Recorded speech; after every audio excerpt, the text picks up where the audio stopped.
Bonjour, et bienvenue dans cette nouvelle vidéo. La question de cette vidéo est la suivante.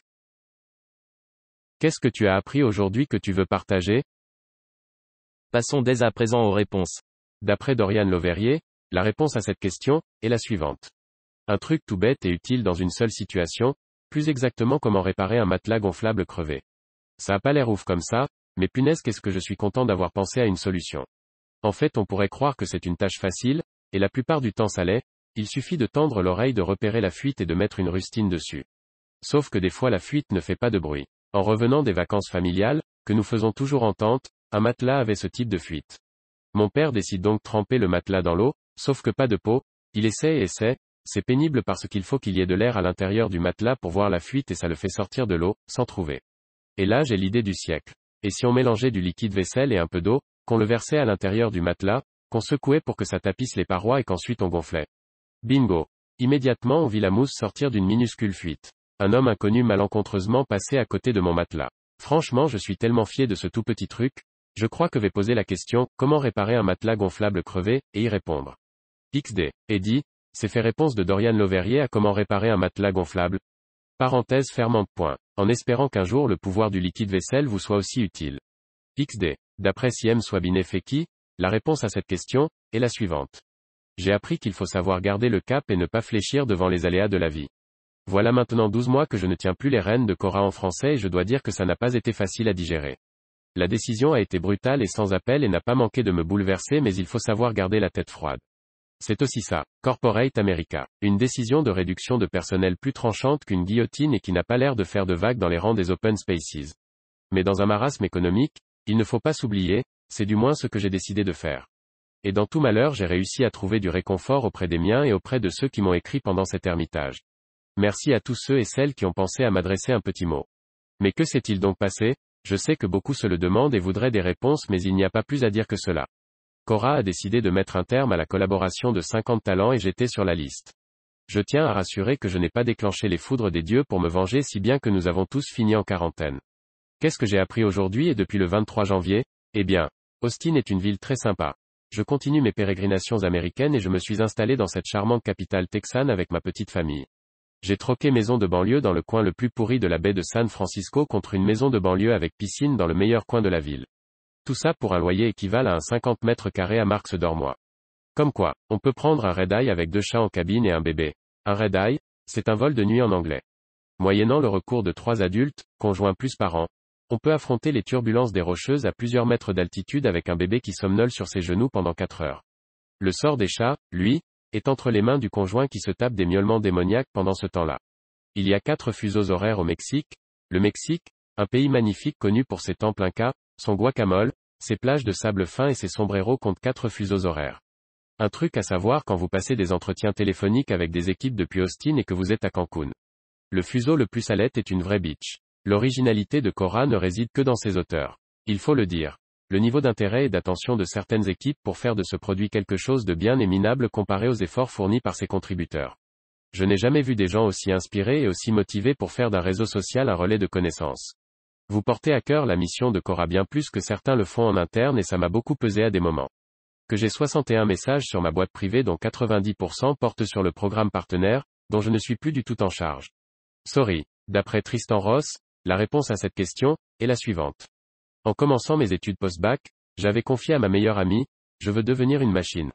Résultat, je travaillais 70 heures par semaine. J'optimisais mon temps autant que possible. Je m'énervais quand ma meilleure amie ne mangeait pas assez vite. Et, surtout, je ne me faisais jamais plaisir. Lorsque vous maintenez de telles habitudes pendant 2 ans, vous ne vous en débarrassez pas facilement. En fait, je pense qu'une partie de moi a conservé ce réflexe de « je veux être une machine ». Quand je suis dans ce mode, je suis obsédé par ma productivité. Mon ordinateur devient la piste de course sur laquelle je m'élance à tout va. J'entre en mode premier degré, hyper rationnel. Presque pas de pause, évidemment. Cet état m'a permis d'avancer rapidement sur pas mal de trucs. Beaucoup de gens me disent qu'il leur est impossible d'être aussi concentré, et que du coup, ils n'arrivent pas à faire ce qui doit être fait. Mais ce que j'ai appris, c'est que j'ai fait une erreur en assimilant un peu trop ce mode machine à ma personnalité. À une certaine période de ma vie, j'allais en soirée alors que j'étais encore dans le mode. J'allais aussi au travail comme cela, en voulant autant que possible maximiser ma productivité. Le problème est que le mode machine manque extrêmement de nuances, et fait fi de certains traits de ma personnalité devenus fondamentaux. Déjà, le mode machine est presque aveugle aux émotions. Il ne repose presque seulement sur la logique. Le fait est que, même dans un contexte professionnel, les émotions sont omniprésentes. Que ce soit avec les collègues ou les clients. Faire preuve d'empathie, être sympa. Je pense que cela ne devrait pas être court-circuité pour des raisons de productivité. Le mode machine est vraiment aveugle à ce risque. Alors, si vous le pouvez, soyez vigilant à ne pas vous engluer dans ce mode. Il peut être utile si vous êtes sileusant ou sous pression, mais assez destructeur si vous l'adoptez tout le temps. Qui voudrait sympathiser avec vous si vous ne leur accordez jamais de l'attention? Oui, peut-être que la première mission d'un contexte de travail n'est pas de vous permettre de sympathiser, mais c'est quand même mieux de travailler dans un climat serein et de tisser des liens. Justement, c'est le second point que je voulais évoquer avec vous. Le fait est que, j'adore sentir une connexion avec les gens. Échanger sur des sujets très profonds, discuter de leurs problématiques, puis rigoler à propos de blagues absurdes. Ces moments où je me dis, cette conversation est géniale. On devrait en faire un podcast. Le mode machine renie fortement cet aspect émotionnel. Ce n'est peut-être pas trop grave s'il est employé dans des contextes bien précis. C'est en revanche plus gênant si je m'y identifie en permanence. Il y a 2 semaines, j'ai interviewé une dizaine de personnes pour un entretien d'embauche. C'était super. Les échanges étaient vraiment riches. Si je m'étais identifié à mon mode machine, je serais resté derrière mon PC et j'aurais confié le job de recruter à quelqu'un d'autre. Sérieusement, ça aurait été assez pauvre pour moi. Se priver d'une expérience enrichissante parce qu'on a trop de certitudes sur un faux self qu'on a construit, c'est vraiment idiot. Désormais, dès que j'affirme un truc du genre, je n'aime vraiment pas X, je me répète l'affirmation sous forme d'interrogation, en me demandant si ce n'était pas mon mode machine qui s'exprimait. Hier, j'ai interviewé le fondateur d'une entreprise. Notre échange a duré 1 heure et c'était vraiment intéressant. Le mode machine n'aurait probablement pas fait ça. Je suis content de ne pas l'avoir écouté. Est-ce que j'ai vraiment l'air d'une machine? Vous n'avez peut-être pas de mode machine. Ce que j'ai envie de vous partager, c'est d'être attentif à certaines attitudes que vous pourriez adopter de façon disproportionnée, et qui pourraient vous desservir. Je sais que le sujet est complexe. Je parle du mode machine comme si je pouvais appuyer sur un bouton pour l'activer ou le désactiver. Bien sûr que non. Certains comportements sont contexte dépendants, le mode machine apparaît souvent dans un contexte de stress élevé. D'autres sont davantage ancrés dans vos circuits neuronaux, et vous pouvez ne pas toujours être conscient des répercussions qu'auront vos faits et gestes sur les autres personnes. Cela dit, si vous pouvez ne pas vous identifier en permanence à un mode aussi réducteur que le mode machine, je vous en supplie, faites-vous du bien, passez le cap. Les machines finissent souvent cassées. Et, peu importe notre talent pour nous mentir à nous-mêmes, nous ne sommes pas des machines, que Neuralink qui travaille ou non. D'après Hassan Shah, la réponse à cette question est la suivante. J'ai acquis la conviction que très souvent le politiquement correct et les principes absolus peuvent produire l'inverse de ce qu'ils prétendent défendre. Par exemple, le principe de préserver la vie à tout prix est sacré. Si lors des premières vagues de réfugiés débarquant en Grèce, Italie et dans les Balkans on avait tiré et abattu les réfugiés et coulé leurs embarcations, il y aurait eu quelques dizaines ou centaines de morts au maximum puis le flux se serait arrêté. Au lieu de cela, le nombre de réfugiés décédés s'élève à pas loin de 20 000 morts. Si lors des enlèvements, la police s'assure que personne ne puisse verser de rançon et abat systématiquement les ravisseurs sans se préoccuper de préserver la vie des personnes kidnappées, il y aura quelques innocents sacrifiés au début, mais ensuite, plus jamais personne ne retentera ce business, et des milliers de vies seraient ainsi sauvées.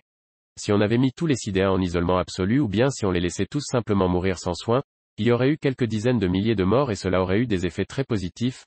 La vue des malades agonisants aurait dissuadé les gens de faire l'impasse sur la prévention et de plus les malades auraient eu beaucoup plus de mal à contaminer de nouvelles personnes vu la dégradation de leur état et la mort relativement rapide qui s'ensuivra. C'est cruel dit ainsi, mais le fait d'avoir trouvé des traitements à cette maladie fait que, primo, la maladie fait beaucoup moins peur que dans les années 80, deuxio, les malades vivent plus longtemps et ont donc mathématiquement plus de temps pour répandre le virus. En voulant épargner des vies nous obtenons donc le résultat inverse, 35 000 de malades et 17 000 de morts au lieu de quelques dizaines de milliers. En faisant tout notre possible pour prolonger la vie des enfants souffrant de maladies génétiques, de malformations cardiaques, de diabète type 1, etc. Nous parvenons souvent à leur faire atteindre l'âge adulte. Nous leur donnons donc la possibilité de se reproduire et de transmettre des gènes défaillants qui vont potentiellement causer plusieurs décès prématurés dans leur lignée généalogique. La nature n'est pas assez stupide pour laisser faire ça. Dans la nature, une malformation qui ne permet pas de survivre sans assistance est éliminée du génome de l'espèce par la sélection naturelle. Le porteur du gène ne survit pas assez pour se reproduire. La nature a parfois du bon. La plupart des sociétés réprouvent, voire interdisent, le suicide au nom de la sacralité de la vie. Pourtant, les personnes qui souhaitent mettre fin à leur vie sont clairement en souffrance. Certaines souffrances peuvent être guéries, mais la plupart des dépressifs ne guériront jamais, ils seront juste suffisamment drogués le restant de leur vie pour ne pas passer à l'acte. Les proches ne veulent pas laisser leur candidat au suicide se libérer de leur souffrance pour des raisons tout à fait égoïstes car ils ne veulent pas souffrir eux-mêmes de la séparation. Les suicidés, eux, n'en ont cure, ils savent qu'ils seront mieux quand ils ne seront plus. Les peines de prison à perpétuité sont infiniment plus cruelles, pénibles et déshonorantes qu'une exécution sans douleur, dans des conditions dignes et sous contrôle médical. Sans parler du coût d'une incarcération de 30 ou 40 ans, l'euthanasie en fin de vie. Dois-je vraiment expliquer pourquoi il est tout à fait inacceptable d'interdire de mettre fin à ses douleurs ou son mal-être à une personne adulte, lucide et déterminée? Certaines personnes estiment que leur temps sur Terre a été suffisant, qu'elles ont vécu pleinement et en sont satisfaits, que leur souffrance ou infirmité ou dépendance ne leur sont plus supportables, que le coût émotionnel de leur âge n'en vaut plus la peine. Pourquoi les priver de leur choix rationnel et réfléchi? On arrive à la fin de cette vidéo, si elle vous a plu je vous invite à mettre un pouce bleu, ainsi que vous abonner. Si vous souhaitez donner votre avis, je vous redirige vers la partie commentaires pour continuer le débat sur cette question.